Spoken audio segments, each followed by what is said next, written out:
18 முள்ளிவாய்க்கால் நினைவு தினத்தையொட்டி மயிலாடுதுறையில் தமிழக வெற்றிக் கழகத்தினர் 100க்கும் மேற்பட்டோர் மெழுகுவர்த்தி ஏந்தி அஞ்சலி செலுத்தினர்.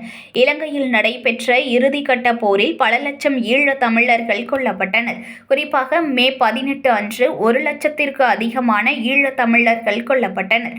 இந்த போரில் உயிரிழந்த ஈழத் தமிழர்களை நினைவு கூறும் விதமாக மயிலாடுதுறையில் தமிழக வெற்றிக் கழகத்தினர் மெழுகுவர்த்தி ஏந்தி அஞ்சலி செலுத்தினர்.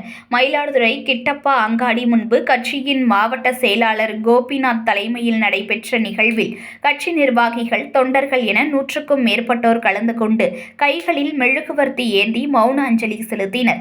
இதில் தவேக நகர செயலாளர் ராஜ்குமார் உள்ளிட்ட பலர் கலந்து கொண்டனர். செய்திகளை உடனுக்குடன் தெரிந்து கொள்ள லைக் பண்ணுங்க, ஷேர் பண்ணுங்க, சப்ஸ்கிரைப் பண்ணுங்க, மறக்காம கமெண்ட் பண்ணுங்க.